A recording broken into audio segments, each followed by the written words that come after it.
Hai YouTuber, saat ini peran wanita yang hidup di dunia ini bukan hanya di rumah untuk mengasuh anak. Banyak juga pekerjaan pria yang dilakukan oleh wanita, termasuk diantaranya adalah menjadi anggota pasukan khusus. Perempuan yang menjadi anggota pasukan khusus dibekali kemampuan bertarung, penembak jitu atau sniper, prajurit elit mematikan, satuan tim pemukul reaksi cepat yang mengatasi teror dan sanggup menyelesaikan misi khusus secara cepat, akurat demi memulihkan stabilitas negara. Mereka memang sengaja mendapatkan pelatihan keras bahkan terkesan sadis. Namun apa yang mereka lakukan tersebut hanyalah untuk menjadi pasukan khusus wanita yang paling ditakuti di dunia. Dan berikut daftar pasukan khusus wanita yang paling ditakuti di dunia. Jegertroppen Norway. Jegertroppen atau pasukan pemburu adalah unit pasukan operasi khusus wanita dari Komando Operasi Khusus Pasukan Norwegia. Pasukan Jaeger sendiri memiliki pengintaian khusus dalam dan sekitar area yang dibangun sebagai fokus utama.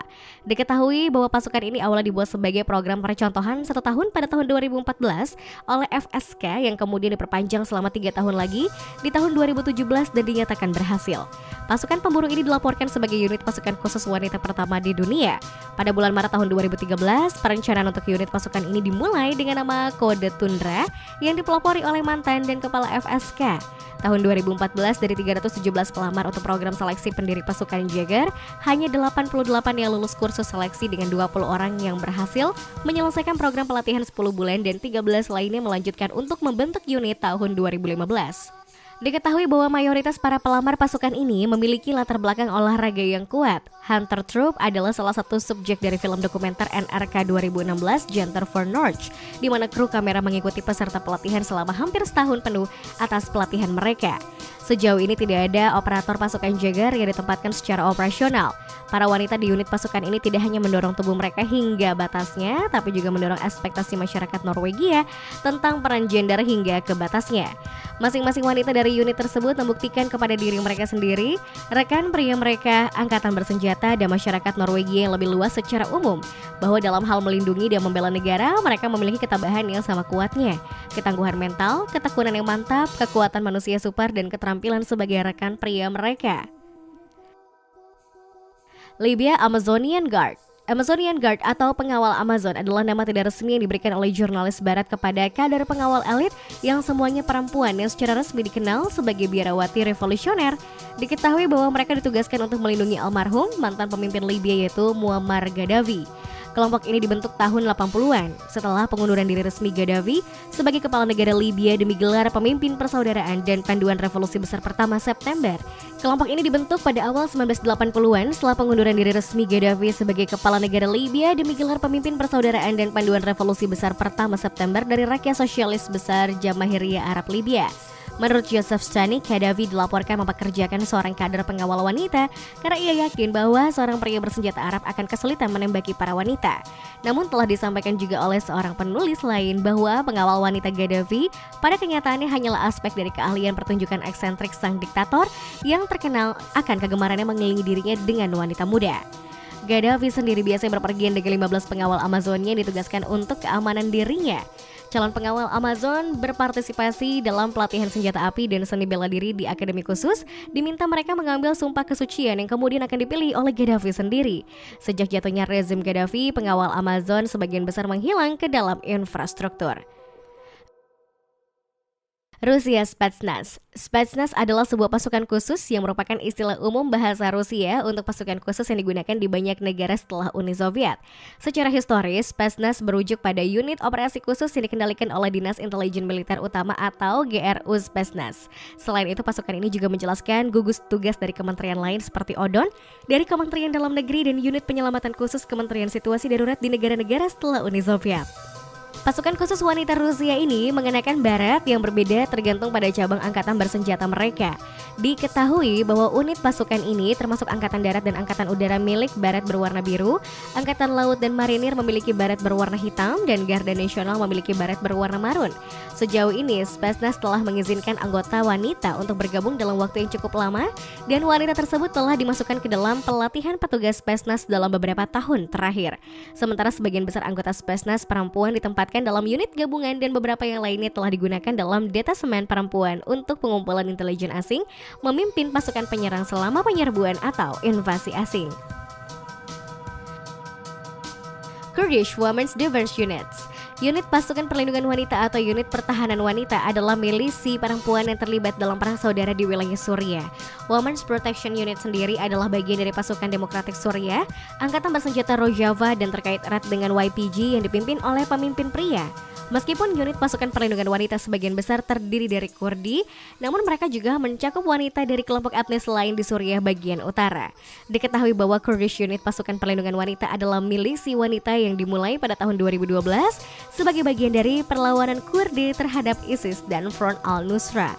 Mereka telah bertempur dalam banyak pertempuran dan memiliki dampak psikologis pada pria yang mereka lawan karena pejuang ISIS percaya bahwa mereka tidak dapat pergi ke surga jika dibunuh oleh seorang wanita. Israel Defense Force. Wanita di pasukan pertahanan Israel adalah tentara wanita yang bertugas di pasukan pertahanan Israel. Israel sendiri adalah salah satu dari sedikit negara di dunia dengan persyaratan wajib militer bagi para wanitanya. Menurut sebuah laporan, sebanyak 535 tentara wanita Israel telah tewas dalam operasi tempur antara periode tahun 1962 hingga 2016. Selama ini para wanita telah mengambil bagian dalam militer Israel sebelum dan sejak berdirinya negara tersebut tahun 1948 yang memenuhi berbagai peran di Angkatan Darat, Angkatan Laut, dan juga Angkatan Udara. Amandemen Kesetaraan tahun 2000 untuk Undang-Undang Dinas Militer menyatakan bahwa hak perempuan untuk bertugas dalam perangan apapun adalah sama dengan hak laki-laki. Hingga tahun 2001, wajib militer wanita bertugas di Korps Wanita dan umumnya dikenal dengan akronim Ibrani yaitu Shan. Di Tel Aviv tahun 1940-an, sebuah batalion didirikan di mana pertempuran mengisi posisi di keamanan, pengangkutan senjata, dan pos-pos anti pesawat berawak. Selama musim dingin tahun 1948, para wanita bergabung dengan tentara tempur Palmah yang melakukan perjalanan dari Tel Aviv ke Yerusalem dengan senjata yang disembunyikan di pakaian mereka. Pada tanggal 26 Mei 1948, Perdana Menteri David Ben-Gurion secara resmi membentuk IDF sebagai tentara negara Israel. Pada tanggal 18 Agustus 1948, wajib militer bagi wanita lajang dan menikah tanpa anak pun dimulai. Wanita bertugas di banyak posisi termasuk merawat, operator sinyal, supir, juru tulis, juru masak, dan banyak lagi yang lainnya. Korps Wanita di mana semua wanita bertugas bertanggung jawab untuk mengurus kebutuhan tentara wanita lain dan untuk pelatihan serta integrasi mereka dalam unit IDF yang berbeda. Selain itu, Korps Wanita juga mengirim tentara wanita muda untuk menjadi guru di daerah berkembang dan lingkungan imigran di wilayah Israel. Terlepas dari perang Arab dan Israel yang terjadi di tahun 1948 ketika kekurangan tenaga kerja membuat banyak wanita Palmah dan IDF mengambil bagian aktif dalam pertempuran darat. Diketahui bahwa mayoritas perempuan yang bertugas di IDF saat itu adalah sekretaris. Sisanya bekerja sebagai instruktur, perawat, juru tulis, dan operator telepon. Beberapa wanita menerbangkan misi transportasi pada 1950-an dan beberapa wanita diterima dalam pelatihan penerbangan tahun 70-an. Tetapi tidak menyelesaikan program sebelum ditutupnya untuk wanita. Yael Rom merupakan pilot wanita pertama yang dilatih oleh Angkatan Udara Israel, mendapatkan sayapnya tahun 1951. Kemudian ada Hava Inbar yang merupakan seorang pengacara dan ditunjuk sebagai hakim pengadilan militer di Haifa pada bulan September 1969, sehingga menjadi hakim militer wanita pertama di dunia. Selama Perang Yom Kippur, karena meningkatnya kebutuhan akan pasukan darat, wanita dibutuhkan dalam peran di lapangan. Sejak saat itu hanya sedikit perempuan yang mendapat pangkat lebih tinggi dari kolonel. Lalu tahun 86, Amira Dotan merupakan ketua Korps Wanita yang berhasil menjadi Brigadir Jenderal wanita pertama. Jerman Bundeswehr. Bundeswehr atau Pertahanan Federal adalah angkatan bersenjata Jerman yang bersatu dengan administrasi sipil dan otoritas pengadaan. Diketahui bahwa negara bagian Jerman tidak diizinkan untuk mempertahankan angkatan bersenjata mereka sendiri karena konstitusi Jerman menyatakan bahwa masalah pertahanan sepenuhnya menjadi tanggung jawab pemerintah federal. Bundeswehr sendiri dibagi menjadi bagian militer atau angkatan bersenjata atau Streitkräfte dan bagian sipil dengan administrasi angkatan bersenjata atau Wehrverwaltung. Bagian militer dari kekuatan pertahanan federal sendiri terdiri dari Angkatan Darat Jerman, Angkatan Laut Jerman, Angkatan Udara Jerman, layanan dukungan gabungan, layanan medis gabungan, dan layanan domain cyber dan informasi. Pada Maret 2021, Bundeswehr memiliki kekuatan sekitar 183.907 personel militer yang bertugas aktif dan 80.682 warga sipil, menempatkannya di antara 30 pasukan militer terbesar di dunia dan menjadikannya yang terbesar kedua di Uni Eropa setelah Prancis dalam hal personel. Selain itu, Bundeswehr juga memiliki sekitar 30.050 personel cadangan. Dengan pengeluaran militer Jerman sebesar 52,8 miliar USD, Bundeswehr adalah militer dengan pendanaan terbaik ke-7 di dunia. Sejauh ini Jerman bertujuan untuk memperluas Bundeswehr menjadi sekitar 203.000 tentara pada tahun 2025 untuk mengatasi tanggung jawab yang semakin meningkat. Sejak pembentukan Bundeswehr tahun 1955, Jerman telah menerapkan salah satu kebijakan gender paling konservatif di negara NATO manapun. Hal tersebut umumnya dianggap sebagai reaksi terhadap pengerahan wanita muda pada akhir Perang Dunia Kedua. Finnish Defence Force Finland. Dahulu pasukan pertahanan dari negara Finlandia tidak pernah merekrut seorang perempuan. Namun sejak tahun 1995, wanita berusia antara 18 dan 30 tahun memiliki kemungkinan untuk melakukan dinas militer secara sukarela di angkatan bersenjata atau di penjaga perbatasan. Wanita bertugas di bawah kondisi yang sama dengan pria, dengan pengecualian bahwa selama 45 hari pertama dinas mereka memiliki opsi untuk keluar dari militer tanpa konsekuensi. Setelah itu mereka harus menyelesaikan layanan yang berlangsung selama 6, 9, atau 12 bulan. Setelah dinas, perempuan menghadapi kewajiban cadangan yang sama dengan laki-laki yang telah melakukan wajib militer. Sejauh ini semua layanan dan unit di pasukan pertahanan Finlandia dan penjaga perbatasan Finlandia menerima perempuan. Di lingkungan garnison sendiri, para wanita ditempatkan di kamar terpisah dan diberi fasilitas toilet dan kamar mandi yang terpisah pula. Dalam latihan di atas kapal, para wanita ditempatkan bersama dengan para pria dan diketahui bahwa para perempuan dalam dinas nasional diberi tunjangan tambahan sebesar Rp7.000 untuk perlengkapan sanitasi dan pakaian dalam.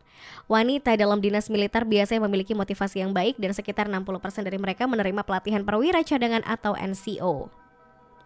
Setiap tahunnya sekitar 500 wanita menyelesaikan dinas militer sukarela, sementara sekitar 30.000 pria menyelesaikan wajib militer. Selama Perang Saudara Finlandia, The Rats memiliki beberapa unit Naiskarti atau pengawal wanita yang terdiri dari wanita sukarela berusia 16 hingga 35 tahun yang diberikan pelatihan militer belum sempurna. Para wanita pejuang tentara merah dijauhi dalam propaganda putih, tetapi dalam propaganda sisi merah mereka dikagumi dan juga dibandingkan dengan orang-orang luar biasa di masa lalu. The White Side mendirikan organisasi perempuan mereka sendiri yaitu Lotus Fart pada November 1918. Meskipun Lotus bukanlah unit pertempuran garis depan, namun sebagai organisasi paramiliter mereka menangani beberapa tugas penting di lini kedua.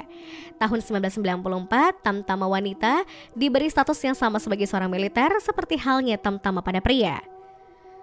Pada awal tahun 2007, istilah wamil diubah menjadi NCO atau Alliubseri untuk lebih mengenali perubahan tugas kelompok personel wanita ini. Pada awalnya wanita tanpa pelatihan militer sebelumnya mengalami masalah yang agak besar di unit penjaga perdamaian Finlandia, terutama di Republik Makedonia pada pertengahan tahun 1990-an. Sejak diperkenankannya dinas militer sukarela, sebagian besar perempuan memiliki pelatihan yang sama dengan laki-laki. Hanya segelintir wanita tanpa pelatihan militer yang bertugas dengan pasukan penjaga perdamaian Finlandia. Semua tugas dalam operasi luar negeri Finlandia terbuka untuk wanita asalkan mereka memiliki pelatihan militer yang diperlukan. Australia Defence Force. Angkatan Pertahanan Australia adalah organisasi militer yang bertanggung jawab atas pertahanan Australia dan kepentingan nasionalnya. Angkatan pertahanan ini terdiri dari Royal Australian Navy atau RAN, Australian Army, Royal Australian Air Force atau RAAF, dan beberapa unit reservists. Angkatan Pertahanan Australia sendiri memiliki kekuatan lebih dari 85.000 personel penuh waktu dan cadangan aktif serta didukung oleh Departemen Pertahanan dan beberapa badan sipil lainnya. Saat ini wanita merupakan 19,2% dari Angkatan Kerja Angkatan Pertahanan Australia. Diketahui bahwa para wanita telah bertugas di Angkatan Bersenjata Australia sejak 1899. Hingga Perang Dunia Kedua, wanita dibatasi untuk layanan perawatan Angkatan Darat Australia.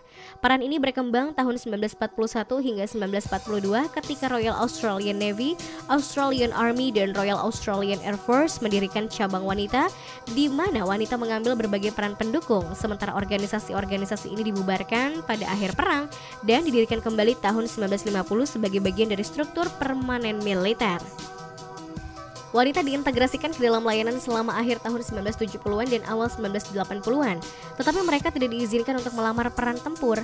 Pada Januari 2013, para wanita diizinkan untuk melamar semua posisi di Angkatan Pertahanan Australia, kecuali pasukan khusus yang dibuka untuk wanita pada Januari 2014. Persentase perempuan di setiap dinas pada laporan 2017 hingga 18 mencapai 21,5% di Angkatan Laut, 14,3% di Angkatan Darat, dan 22,1% di Angkatan Udara. Peran wanita Australia dalam Perang Dunia Pertama difokuskan terutama pada keterlibatan mereka dalam penyediaan layanan keperawatan. Diketahui lebih dari 2.000 anggota Australian Army Nursing Service atau AANS bertugas di luar negeri selama Perang Dunia ke-1 sebagai bagian dari Australian Imperial Force. China Female Special Force. Angkatan Khusus Perempuan China adalah salah satu unit pasukan wanita di pasukan operasi khusus Tentara Pembebasan Rakyat China yang didirikan pada Maret 2013 di Beijing. Sebagian besar anggotanya lahir setelah tahun 1990 dan mereka berasal dari seluruh penjuru negeri China. Berat, seragam, dan peralatan setiap prajurit perempuan termasuk botol air, obat-obatan, singal suar, peralatan minyak dan pembersih untuk senjata api, tali, granat, dan peta adalah sekitar 10 kg. Saat senjata api dan peluru ditambahkan, angkanya naik menjadi sekitar 15 kg. Ensemble lengkap dikenakan selama pawai rute harian, biasanya 30 hingga 40 km. Untuk anggota brigade, keterampilan tempur sangatlah penting, termasuk terjun payung, scuba diving, rappelling, dan penggunaan senjata seperti pistol, senapan, dan juga senapan mesin ringan. Sebelum bergabung dengan unit ini, para wanita bekerja sebagai perawat di sebuah rumah sakit militer di Provinsi Hebei. Pada 2013, para wanita lulus ujian masuk dan ditempatkan di angkatan pertama brigade. Seorang personel wanita dari pasukan ini bernama Jin Xiaohua didiagnosis dengan 3 patah tulang di kaki kanannya, tetapi ketika dia dikirim ke rumah sakit oleh rekan-rekannya setelah beberapa hari kesakitan, dia tidak dapat mengingat kapan atau di mana patah tulang itu terjadi. Kemudian ada seseorang siswa junior di sekolah polisi Shanxi bernama Jin yang belajar pertempuran dengan seni bela diri nunchaku yang menunggu tes pendaftaran tentara tahunan. Pada tahun 2015 ia menghentikan studinya dan memulai program pelatihan 2 tahun brigade dalam angkatan tersebut. Setiap musim panas, pasukan operasi khusus China melakukan pelatihan beberapa minggu di laut dan menurut seorang personel suhu luar biasa pada saat latihan mencapai 50 derajat Celcius. Sedangkan suhu air sekitar 20 derajat Celcius sampai 8 derajat lebih rendah daripada di kolam renang. Selain itu kualitas air laut di pangkalan pelatihan pun juga jauh lebih buruk daripada di daerah wisata. Diketahui bahwa semua personel tentara pada pasukan ini harus menyelesaikan pelatihan berenang dan menyelam mereka.